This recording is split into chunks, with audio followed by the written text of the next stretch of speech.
E já estamos de volta ao Vivo em Cores, hoje com o nosso programa Vida e Saúde, falando sobre popular, aquilo que a gente entende por popular, artrite e artrose, aqui com a doutora Senira Soledade, médica reumatologista. Você viu que no intervalo aí eu falei também do livro do Padre Eduardo, do Shopping Católico. Eu quero uma devoção que nasceu aqui, gente, uma devoção que nasceu aqui, que é a Mãos Ensanguentadas, né? E aqui agora, graças a Deus, nós temos a Bíblia, a Palavra de Deus, assim, com essa capa estilizada, bonita, das Mãos Ensanguentadas. Se você também gosta da palavra, quer ter essa Bíblia também na sua bolsa, no seu dia a dia, no seu carro, e é devoto das Mãos Ensanguentadas, mais uma opção para você entrar aqui no Shopping Católico e adquirir também a sua Bíblia com a oração das Mãos Ensanguentadas de Jesus. Bem? Doutora, muitas pessoas estão participando aqui. Vamos lá para Pinhalão, isso, Pinhalão, no Paraná, né? Pinhalão, no Paraná. A Elza de Oliveira Mariano. Obrigado, dona Elza, Deus abençoe a senhora, viu?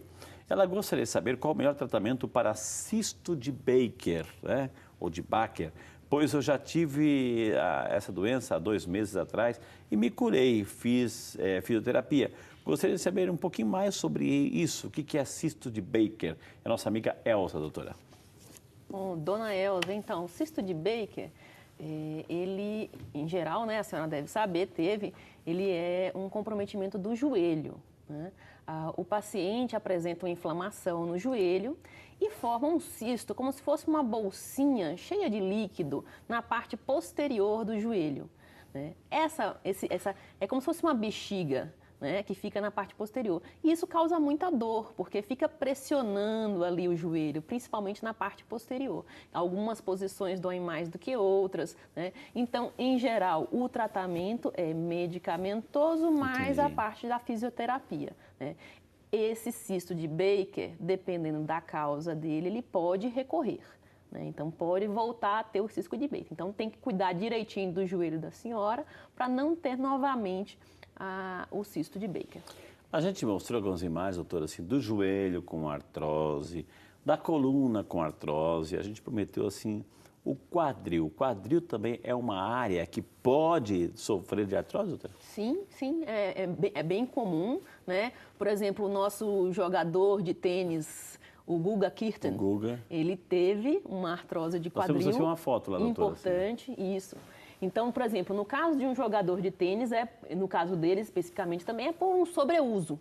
Tá. Então, a falta de exercício físico provoca. Mas, às vezes, o excesso, quando, por exemplo, um atleta profissional como ele, que usava muito a articulação, né, pelo impacto contínuo, também pode provocar uma artrose de quadril. Nesse caso lá, doutora, assim, muita gente sofre. É tratamento, é prótese, o que é para melhorar aquela... Isso, depende muito do caso. Uma artrose inicial, você vai fazer um acompanhamento, vai fazer a fisioterapia, tratamento medicamentoso, né, para manter aquela musculatura forte e, eventualmente, se a artrose progredir, como no caso aí do nosso jogador, pode vir a precisar de uma prótese de quadril, que é uma prótese bem funcional também, uma prótese que funciona bem, os pacientes têm depois uma qualidade de vida boa, né? Quando bem indicada, o paciente fica bem. Doutor, eu estou vendo aqui o Elias está aqui com o celular na mão, o doutor Renato não está, né? Mas assim, hoje a moda, doutora, hoje a moda é você ficar fixo naquela posição, com os 2 dedinhos ali, digitando o WhatsApp, o celular, aquilo ali.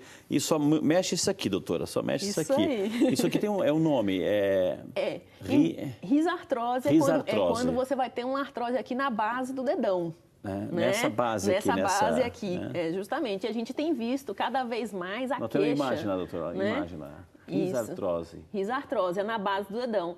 Antes era uma articulação que a gente usava pouco, né? Quem usava mais, às vezes, era aquele pessoal que fazia a costura, Exato. o tricô, o crochê e usava mais essa articulação. Hoje em dia, quase todo mundo usa essa articulação em excesso. Então, a gente tem visto bastante queixa de dor nessa área, né? E dependendo de como as coisas evoluam, provavelmente daqui a alguns anos a gente vai ver mais artrose aí nessa articulação. Olha que interessante, né? Outra coisa em relação ao uso do celular é a posição da coluna cervical. né? O pescoço. A pessoa fica viciada nessa mesma. Isso, essa posição aqui durante muito tempo também gera uma carga, né? O alinhamento do pescoço muda. Você não foi feito para ficar olhando para baixo, né? Você foi feito para olhar para cima. Então, quando você também passa muito tempo do seu dia nessa posição, causa uma sobrecarga aqui em algumas vértebras e também depois você pode ter um quadro de dor associado. Olha, dá uma linda pregação. Você não foi feito para olhar para baixo, você foi feito para olhar para cima. Olha só, isso entendeu, né? Entendeu? Você foi feito para vencer, viu? Olha, então quer dizer que vai ser, logo vai ser esse o grande problema do século aí, doutora? Eu acho que a gente pode ter aí uma maré grande, aí uma grande população, porque desde os adolescentes o problema todo mundo muito, sabe, né? Tá aí, né? Agora, e a solução? Eu acho que a solução é restringir um pouco o uso, né? As pessoas têm que ter momentos para usar outras formas, mas atualmente o uso está muito contínuo, né? As pessoas estão conectadas às vezes o tempo inteiro, estão esquecendo de se conectar, né? Agora, isso aí é fácil dizer para um adulto que está lá aprendendo nessa área digital, mas assim a gente vê, eu tenho um sobrinho de 6 anos, doutor, assim, que me ensina já, que já está craque nisso, e o perigo para as crianças aí. Assim, aí vou sair até um pouco da minha área, mas a telinha para a criança tem que ter um certo tempo. Você não pode deixar uma criança lá 2, 3 horas. O controle é dos pais. Os pais têm que ter um certo controle. Inclusive porque aquela luminosidade, tudo principalmente próximo do horário noturno, que a criança vai dormir, isso aí pode atrapalhar o sono. E atrapalhando o sono, você tem várias coisas em relação ao hormônio de crescimento, né? Então, como eu tenho o Gabriel em casa, a gente tem os horários. Tem os horários. Ele deve estar lá olhando, mas ele tem os horários dele lá, né? Porque se deixar, eles ficam bastante, falou de né? mim, me entregou, né, Gabriel? Não, mas tem que ter horário. E evitar, principalmente, a tela o tempo inteiro no horário do sono da criança. Mas daí, se o Gabriel chega assim para a doutora Cinice, irmão, empresta o celular. Não, agora isso daí, ele chega lá, vai no doutor Renato e diz, pai, empresta o celular. Daí? Não, lá em casa a política é conjunta. É que ele está aqui, gente, ele está aqui. Lá em casa o acordo é feito com todo mundo. É a melhor coisa, né? Então, com isso pode levar quadros de artrites na criança? A criança pode ter quadros de artrite nessa fase, doutor? Então, a criança, ela pode ter artrite, não relacionada ao uso do celular, né? Claro. Mas a criança, ela pode ter algumas doenças que levam à artrite. Então, tem uma artrite juvenil, né? Que é como se fosse uma artrite reumatoide do adulto, só que na criança. Então, nesses casos, você vai ver, a criança vai mancar, ela vai queixar de dor, vai ser uma coisa bem objetiva. E aí é bom sempre procurar o médico. Nesses quadros aí tem tratamento, tem medicação, e se não tratar direitinho, a criança pode ter sequela. Então, com criança, a gente tem que ter muito cuidado, né?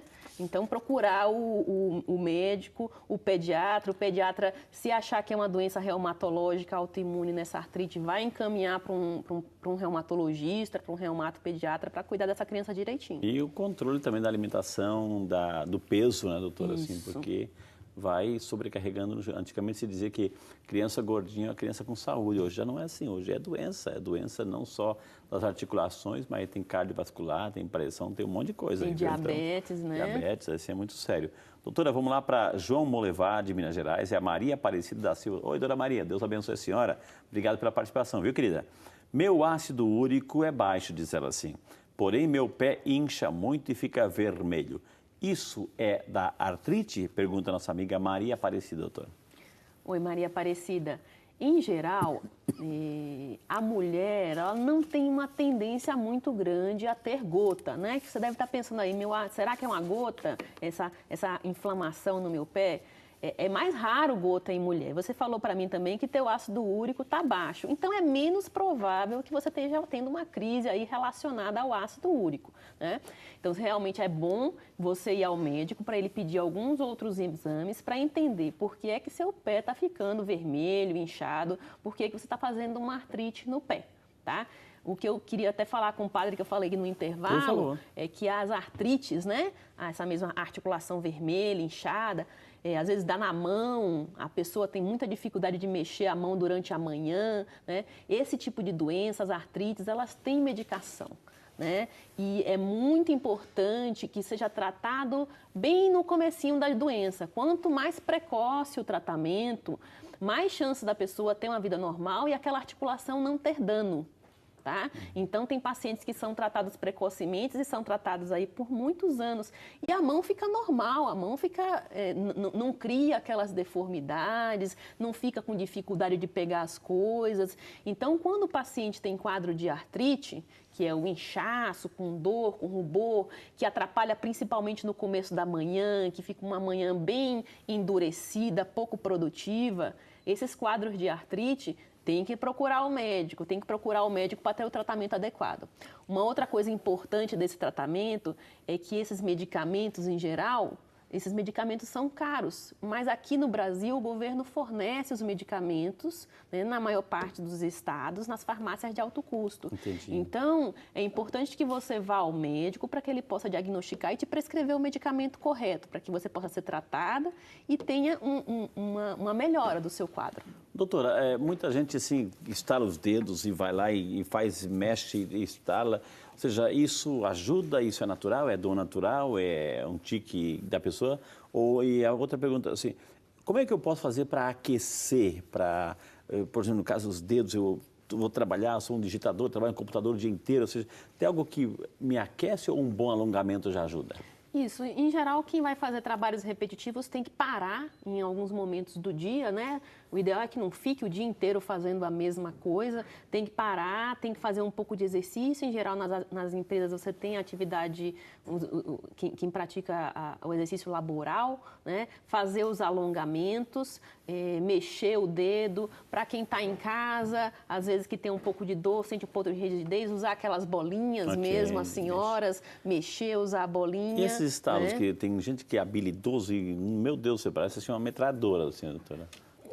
Assim, isso não tem nada a ver. Não tem nada a ver, assim, a pessoa pode estalar eventualmente os dedos, não tem problema nenhum. Também não faça aquilo um hábito, porque tudo demais... né? Então, assim, de vez em quando não existe problema nenhum em estalar os dedos. Em relação a senhora citou, assim, ter uma vida saudável, etc. Alimentação, ou seja, para quem tem já essa tendência, artrite, eu tenho que evitar alguma coisa, doutora? Eu tenho que priorizar outras coisas? Eu sei que o tema de hoje não é nutrição, mas assim... vamos falar. Nesse sentido aí, doutora. Ótimo.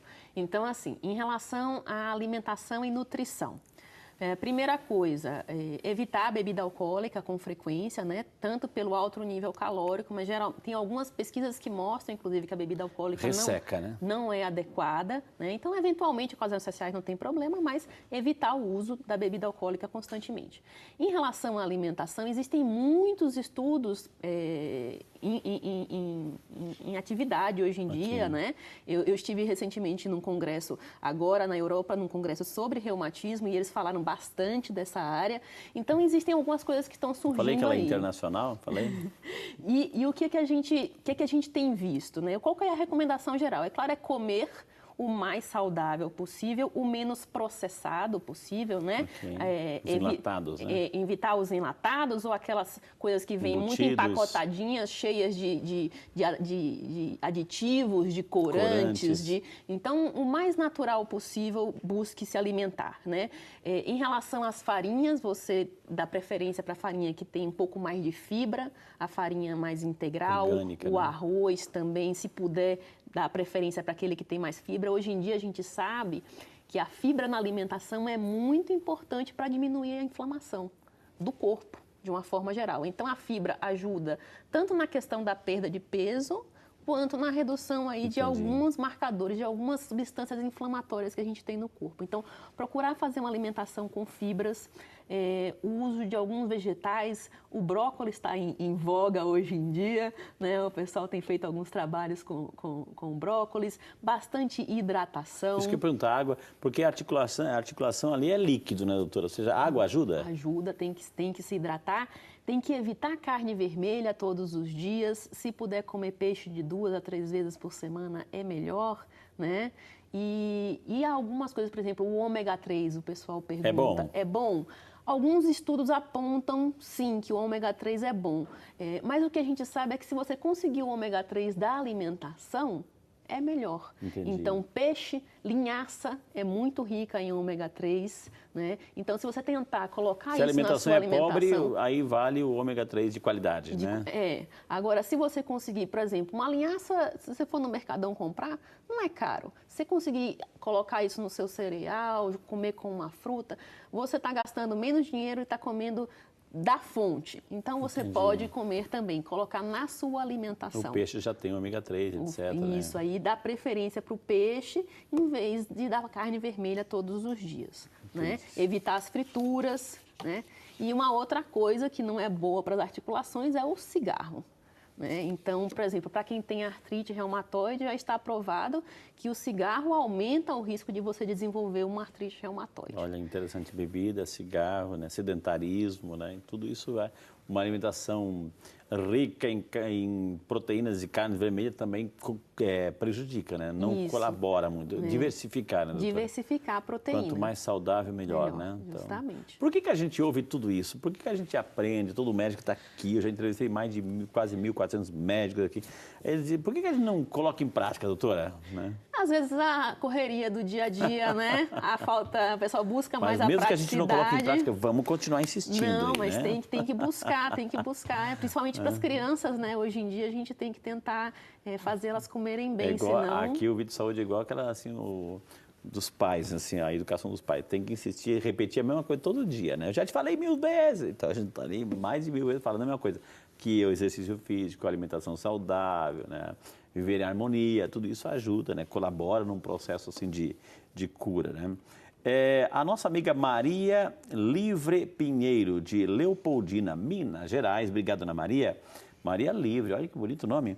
Ela gostaria de saber se artrose faz dar água no joelho. Pergunta a nossa amiga Maria Livre, doutora. Dona Maria, sim, alguns casos de artrose, principalmente os casos de artrose mais avançados, assim, você pode ter um derrame articular, né, que é a água no joelho. Né? Nesse caso aí, é bom que o médico avalie para ver se existe alguma coisa que ele possa fazer mais específica ali para aquele joelho, para melhorar. Porque geralmente quando tem derrame articular, dói mais. Aí tem que fazer o quê? Uma infiltração para puxar, tirar? Como é que é? Às vezes a gente precisa fazer uma punção articular, às vezes, tá certo? Para ver direitinho o líquido, como é que está o líquido lá dentro, tirar um pouco do líquido, às vezes se o derrame é muito volumoso. Entendi. E em alguns casos, tem indicação de você colocar um remedinho lá dentro do joelho. Se tiver com muita dor e se o paciente não puder tomar remédio por boca. Às vezes o paciente mais idoso, eu não sei a idade da Dona Maria, mas às vezes um paciente super nova. Às vezes um paciente mais idoso e que toma muita medicação tem as contraindicação para medicações via oral. E o famoso ácido hialurônico, doutora? Isso daí ele é um controverso. Precursor do colágeno, né? Então, o ácido hialurônico, existem estudos falando bem do ácido hialurônico e existem estudos falando que ele não funciona tão bem assim. Depende depende da situação. Né? Okay. Né? Então, atualmente, qual que seria uma indicação para uma infiltração com ácido hialurônico? Se o paciente tem uma artrose, tem um grau de dor, tem alguma impossibilidade de tomar medicação via oral, né? E aí o médico opta por fazer um tratamento local com ácido hialurônico. Entendi. Né? Em geral, esses tratamentos eles não são muito duradouros. Eles têm aí um tempo de ação, tempo de vida meio restrito. Né? Então, vai depender. Alguns pacientes têm uma boa resposta, por isso que a seleção, né? O médico avaliar para saber se aquele paciente vai responder ou não é importante, porque alguns pacientes têm uma boa resposta, ficam algum tempo aí sem sentir dor, com um pouco mais de conforto. Outros pacientes vão fazer o procedimento e não vão ter uma resposta adequada. Depende da absorção, do metabolismo, né? Do grau de artrose, né? Gente, quantas informações valiosíssimas. Eu vou chamar mais de intervalo, mas vai ser muito rapidinho, viu, gente? Queremos aproveitar o máximo que é a presença da doutora Cenira para a gente aprender. E vamos agora entrar numa dinâmica de tratamentos, assim, de prevenção sobre artrite e artrose. Então, só daí a gente volta já só para você.